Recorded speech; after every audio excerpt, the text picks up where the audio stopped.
Hello again. Today is the 2nd of November already, 7:30 Central Europe time. If you wonder why am I awake at this time, I do myself the same fucking question every single weekend. So, first of all, this is the third or fourth video that I've made about Iovance. So it's good for you to take a look at the previous ones. They are more in depth about what Iovance does and a number of things basically that you should know. The I would say the bare minimum is not like super in depth research. Just a reminder that I am by no means a scientist. I am not someone with a scientific oncology background. I am not a professional investor. I started to invest like a year ago. I started with super microcomputers and the trade desk. I made a decent amount of money, and then basically I've learned and explored all the companies, and then I basically came to Iovance. I currently hold 31,000 something shares because I added some on Friday, and then I have 250, 260, 70 Nevius shares. Okay, I'm basically trying to edge because I'm quite confident about Nevius. I also have a positive outlook on Iovance, but it is always wise to diversify to an extent. So this is what I've done, what I have done. Okay, so it is from these sets of assumptions and information that you should always do your own due diligence. I am always going to try to protect you from myself. I will always inform you of my biases, and I will try to remind you as much as I can that this is just a perspective. In this case, to be honest, it's just about numbers. So it is a bit more simple, although take into account that I am not going to deep dive too much in the numbers. In fact, I'm not going to deep dive almost nothing at all. So you should inform yourself about what metrics, what numbers, what items on the balance sheets that Iovance is going to share really matter and are going to give you really meaningful information. Okay, I'm just going to, let's say, focus on the things that I'm going to pay attention the moment that is Thursday at the right time, and they start publishing information. Right, I will be looking at these numbers specifically, and I will try to tell you what to look at and basically what I'm going to be looking at. Which again does not mean you should be looking into this and nothing else. No, no, no. You need to again do your own due diligence, inform yourself, and then come to me, comment on the YouTube video comment section so that we all stay informed and we help each other. This is the objective of these videos, okay? We help each other. Okay, now, basically next Thursday, we are going to be seeing an article which is basically in the news section of Iovance Biotherapeutics.com, whatever, in the PR section. We're going to be seeing a document like this one, which is basically a summary of how they did basically in 2025 Q3. That's the third quarter of 2025, because remember that we retail investors, I mean, mostly all investors, but specifically as retail investors, we unfortunately have to make decisions in the present with information from the past, right? So even though we are already in 2025 Q4, only now, next week, we are going to be learning about what happened according to them and the records in the previous quarter, okay? Now, knowing that they are going to be presenting a document. Sorry, I just had nuts and it wasn't a good idea. So sorry. So again, we're going to be reading a document like this one, and we are going to be asked to extract meaningful information, right? So what meaningful information can we see? First of all, this any report is going to be known next Thursday at 8:30 ET time and 2:30 p.m. Central Europe time. Okay, so us waking up in Europe, 2:30 p.m. our time. I would recommend to have lunch before, because if you don't and the news are bad, I don't know about you, but yeah, I won't digest the food as well. So just to reduce anxiety, eat before and then you can vomit after. Anyway, okay, so these are the main metrics that we are going to be reading through that document. This again doesn't mean that there are no other metrics that you should be looking at. Okay, I'm just focusing on that document, and then they will deep dive in any reports, and hopefully we can basically dial in and listen to everything online. But for now, this is what we have. Okay, remember, we have this document on the site, and this is what we need to assess.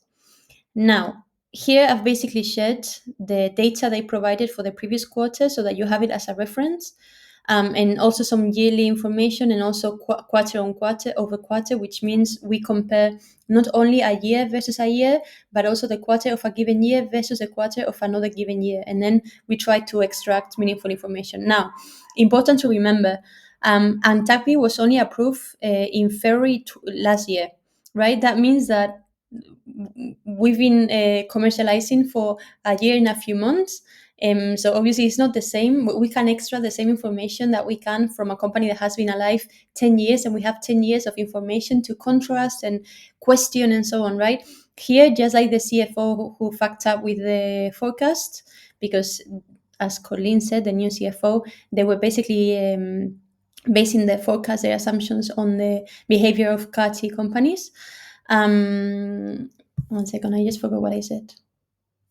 Anyway, sorry, I'm having this mental lapsus more and more as I age, literally. Okay, yeah. So just like the previous CFO, we only have well, in his case he didn't, but in our case we only have 1 year of information, meaningful information, a year and a half, right? And like him, we're going to try to, well, like Colleen now, we're going to try to learn from the mistakes and use the little data we have to extract meaningful information. Now, let's dig up into it. Now, in the previous quarter, regarding revenue, which is basically the amount of income that a company has, benefit is the resulting number from basically subtracting revenue minus expenses. Okay, so this is revenue, not benefits. Now we saw, and this is another information that we need to look at, that I don't think is actually going to be on the PR on Iovance website. So something for you to look at, okay, wherever we can find it, which is in many different places: Fintel, Nasdaq, Iovance, balance sheet documentation, and so on. Okay. But anyway, if they provide revenues and then expenses, you just need to do the math. So yeah, revenue. The previous quarter, they did 60 million. Remember that even though we always talk about Amtagvi, usually Amtagvi and Proliquin, whatever, go together. Let's think of Proliquin lacking as an Amtagvi enhancer, right? It really enhances what Amtagvi can do. So Amtagvi represents like 44.1 million, and Proliquin almost 6 millions, right? So what do we need to see? What are we looking for? Which you have in pink, purple, whatever that color is. Ideally, we would want the revenue to have increased or remain the same, right? But obviously, we want to see an uptrend, right? A positive trend. Again, the previous quarter, so 2025 Q2, represented a 22% increase over the previous quarter, and a 93% increase over the same quarter in the previous year. Remember, this is really early ages, and this is to an extent really good, right? It's bad because we need time for adoption and so on, for efficiencies, to cut expenses, improve processes, and so on. But on the other side, now that Amtagvi is outside, right? It's out in the world, and the data is good, and more people know about it, and it's saving lives. It would be reasonable to believe that the revenues, the sales are going to increase, right? So we're just going to look for validation, because remember, I know that some people are getting really excited about this quarter, and I swear to you that I hope they are fucking right. Just remember that things take really time. What we want to see is a validation of that upward trend and efficiencies, but we may not see a reversal until 2026 Q1. The major objective for me for this call is not hearing anything that scares me, right? On the data side, we wanted to make sure that we didn't see any concerning around safety, toxicity, efficiency, efficacy, and the real world data from Antagvi proved to be correct, like positive, right? So this is amazing.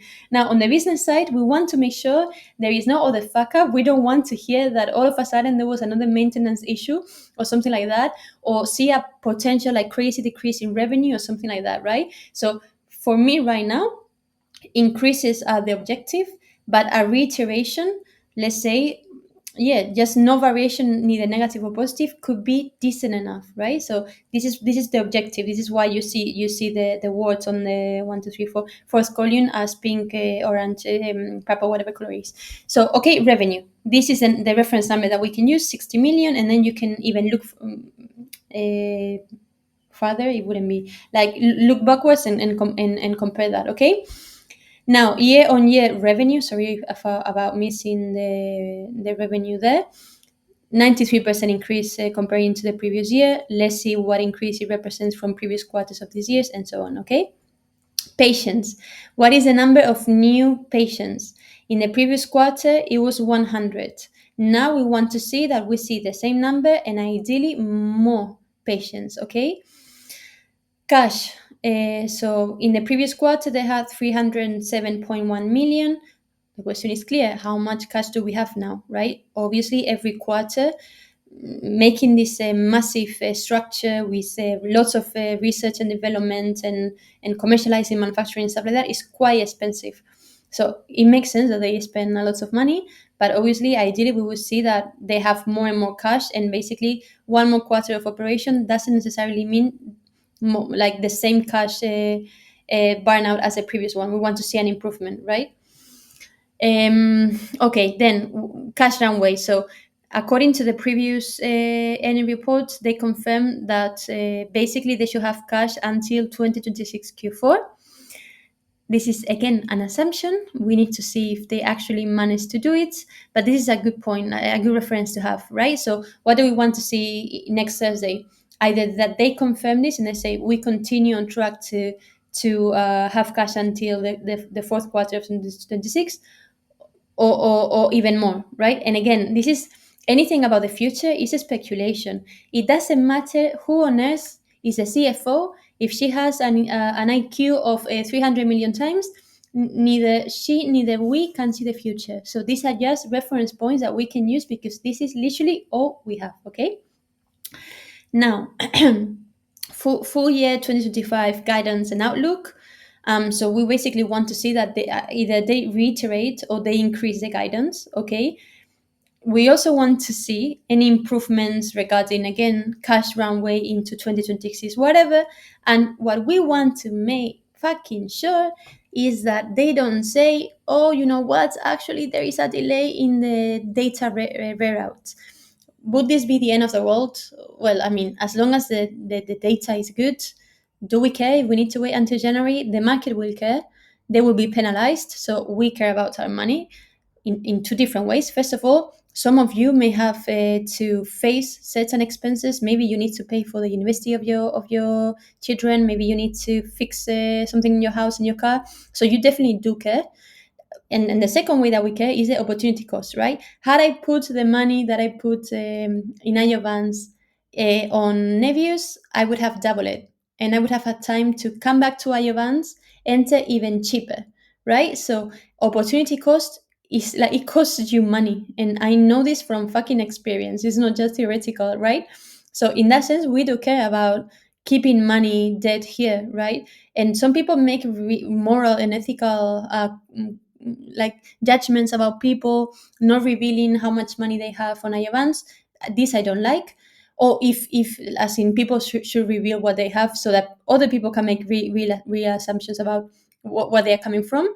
But they also criticize these people because they sell and they come back and stuff like that. They are rightly doing so. This is the smart thing to do. In my case, I was new to investment. I am not going through a good time in life. I don't need more stress, right? So I put some money in Nevius in case Iovance goes well. I keep my savings safe. I keep on working to make money every month, and then I keep Iovance quiet because I don't want to live even more stress and more online and more like this. And obviously, I need to learn internally to manage the situation, but obviously externally it really helps me not to keep on moving my money from here to there. Okay, so you need to find what is best for you and what you need. Okay, so yeah, we want to see a reiteration of guidance, and if we see good news, amazing. Okay, ATCs. This is about distribution. If you've studied business, yeah, we have price, product, distribution, and so on. So this is how Iovance gets to the patients. a person with cancer, and I've seen it now with my cousin who got diagnosed with breast cancer last week. She goes to a specialized clinic in breast cancer in this case, and she talks to the doctors and she says, this is my situation. Obviously, they are going to run out of tests. And these doctors hopefully are going to have her best interest at heart, which is a fucking nail of an assumption. And then they are going to say, look, first line, we recommend ABC. Second line, CDE, right? So we are trying to, like, an important, like, essential thing that Iovance needs to do is to educate these centers, spread the amazing results that they got from Antacbi, and then hopefully get more and more clinics promoting, or at least presenting, getting, like, letting the patients know that this is an option that we'll always have for second line. Hopefully one day I will be making videos about, we will love making content and videos about Iovance being first line, but this is for what I understand. And again, I am not a scientist, I am not a professional investor, I am not many things. It's going to take years. So let's focus on what we have, right? So we see that we had 80 ATCs, Jesus, in the US. Now the question is going to be, do we have more? How many? Has the fact that we've signed a partnership with McKesson improved things? Will Canada contribute, even if just a little bit, because we only got approval a few months ago? Things to take into account, right? Commercial manufacturing, yes. So as we all know, it takes 33 days for the process, for what they consider manufacturing process to take place end to end. So I personally don't expect much improvement in this department for next to be shared next week, but it would be amazing, right? So something else to look at.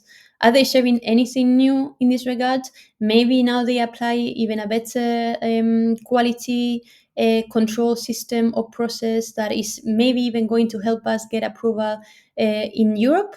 Amazing, right? Everything good needs to be celebrated, right? So this is what we will do: identify the bad, but also focus on the good and be grateful for the good. Now, net loss. Yeah, what is net loss? Total revenue minus total expenses. Pretty straightforward. So there are two ways basically to illustrate the amount of net loss a company has. Just in millions, we see for Iovance that was 111.7 millions in the previous quarter, which is basically 33. It's not cents, right? In euro, it would be cents, but in USD, pennies. Anyways, no, well, $0.50 per share.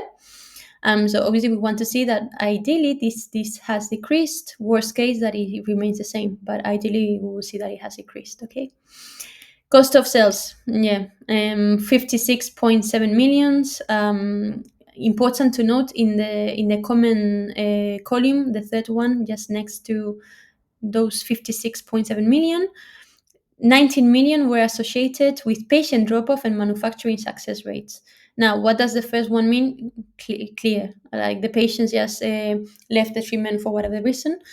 And the second one, basically, that is difficult to produce of this. If for whatever the reason the ATC sends the tumor in the wrong way, they need to repeat the fucking process. This happened with my cousin. My cousin went to the let's say public health system in Spain, and they did the biopsy, and it turns out they did a fucking biopsy wrong. So they need to repeat it because it has to do transversal. I don't know, like something that right. So they need to repeat it. This happens also for in TIL therapy, right? And I assume in CAR T, but I'm not sure. This is again an assumption for you to check. Right, so this matters. This is why it's so important not only to increase the quantity of ATCs, but also the quality, so they understand, and we don't have to be back and forth and sending everything. And so, but like, right, people, yeah, no, most importantly, people die like in the process. Like a few days, a few weeks can change everything in a person's life, right? Okay, so we want to be looking at all those things basically. Where am I? Yes. Cost of sales was, yeah, you have you have the cost of sales. You will so obviously anything that is related to cost, we want to see a decrease. And the problem with numbers, and we live in a world that is obsessed with data and numbers, is that they leave behind lots of qualitative values, entities, information that we care about. It's not just about cutting money. Is making sure that we are not cutting quality and essential things that this company will need to survive and do their work better, right? This information is not going to be given to us in the next call. This information, I believe, takes way more knowledge and a proper deep dive by different people with different academic and professional and just informational backgrounds. So again, once again, we not only get the information late, we get only a part of the information, not necessarily everything that we need to properly assess Iovance and its current state of affairs, if that's how we said in English. Anyway, so yeah, research and development 79.4 million, 86% increase versus the previous quarter. Do I care? If you see here in the next column, I haven't said increase, decrease, reiterated. Again, this is really difficult to assess.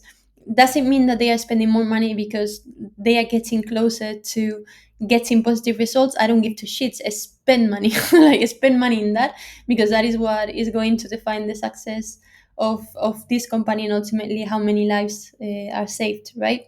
So personally, again, this is a personal exercise for me. You will need to do your own. I'm not saying anything. Selling, general, and administrative expenses, blah blah blah. 37.7 millions, 4% decrease versus the previous quarter. Sorry, versus the previous quarter in the previous year.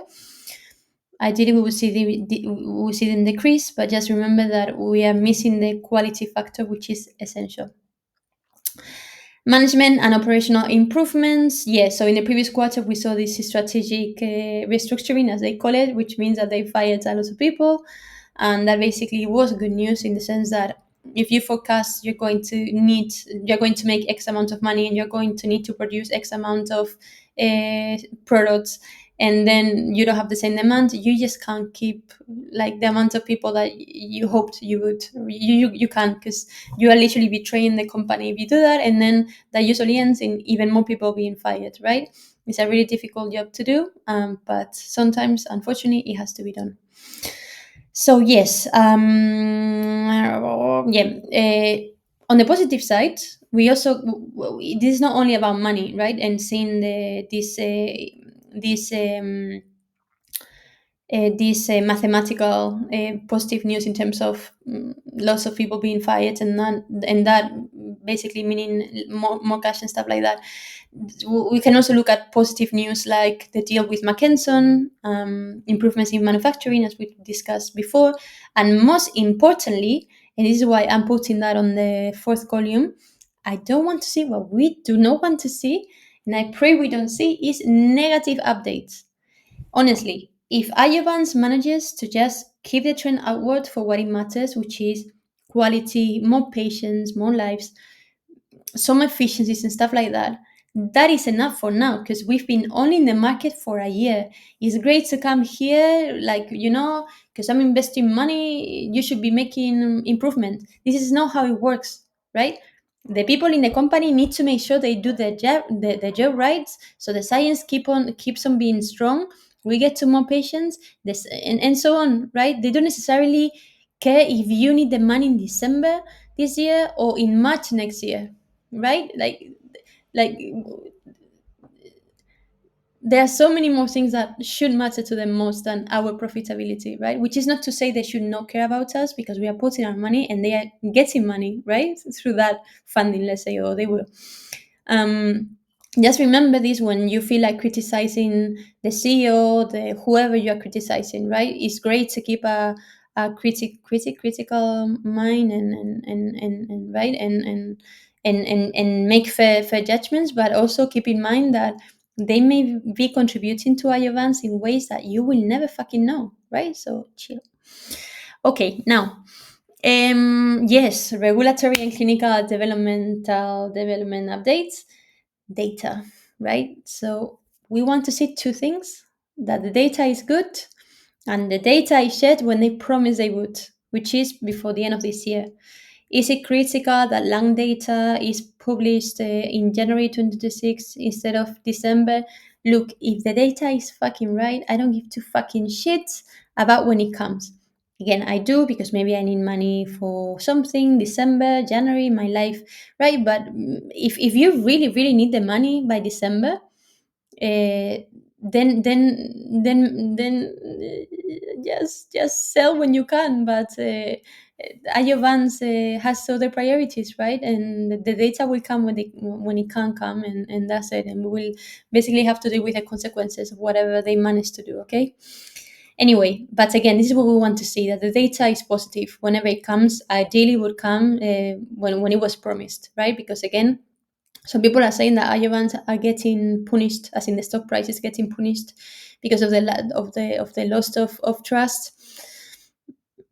I'm not sure that's the reason why. I mean, it's probably a reason. I think another reason is that when you see that you can make way more money in artificial intelligence, like people are doing right now, they just move the money there, and maybe they consider coming, or maybe these big fund companies, they have benchmarks, and they can only position this amount of money in this sector. And because Iovance maybe has more risk than TGTX, for example, or TXTG, whatever, they move it there, and then maybe they come back. Just remember that when we go to the nasdaq.com/IOVA whatever, we are seeing information from the past. We are always fucking late, okay? We don't know what's happening right now. We have some information that we can extract from some tools like the trading view and all those things that give us some clues. But in this year that the stock was completely fucked up, we saw repeatedly how when we thought that we were bullish, actually it took just a few days or days or hours to be proven otherwise, and then the shorts are back, and then you never know, right? Everything is too complex, and we are too complex for some of us. Some of you may know better. So if you know better, please share your information. There's no point in being the only fucking rich person in your blog, right? Share it.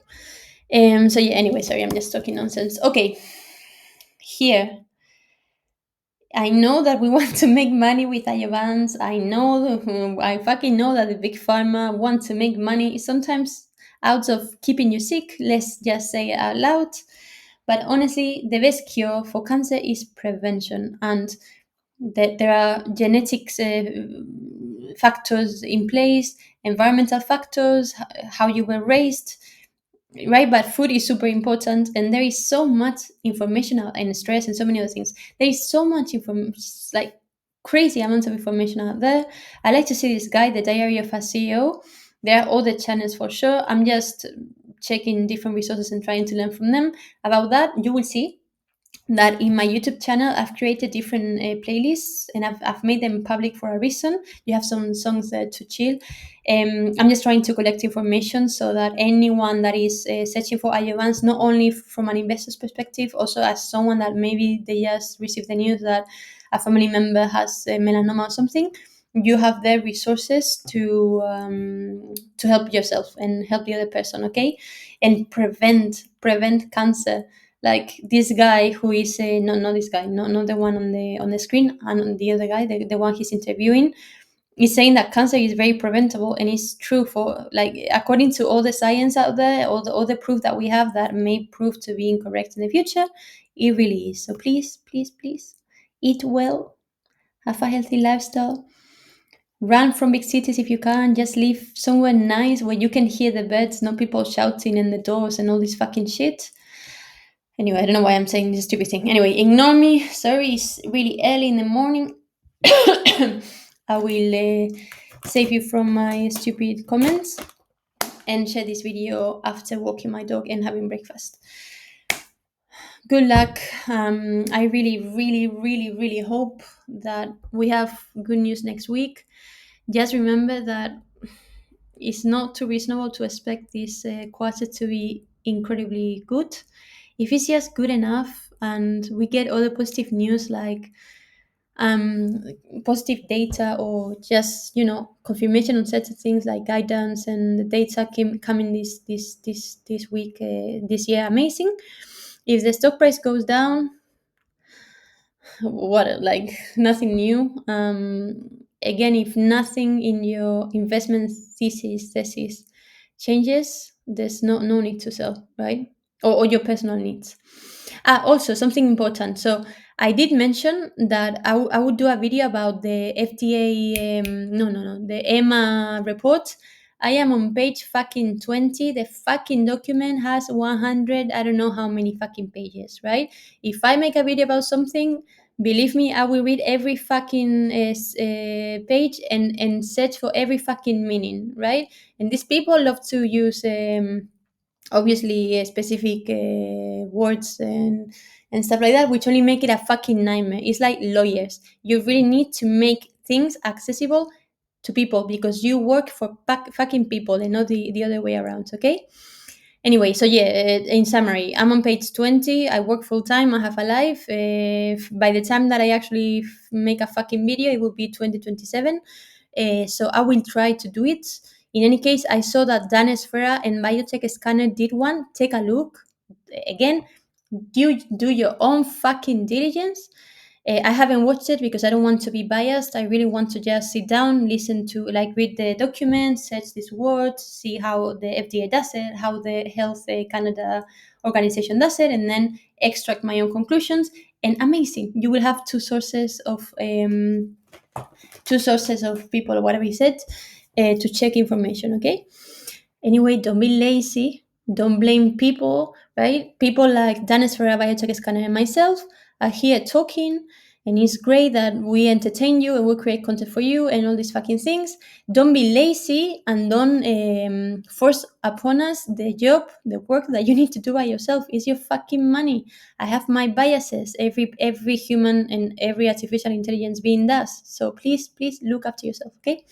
Anyway, if I, as always, find that I said something incorrect, I will make sure that I made you extremely aware of it in case you aren't aware. If you see that I am not aware of something incorrect that I've said, just correct me, put it on the YouTube comment, please use it, X, stock tweets, whatever. Comment, okay? Anyway, sorry, I think I'm talking nonsense. I shall leave you now. Good luck.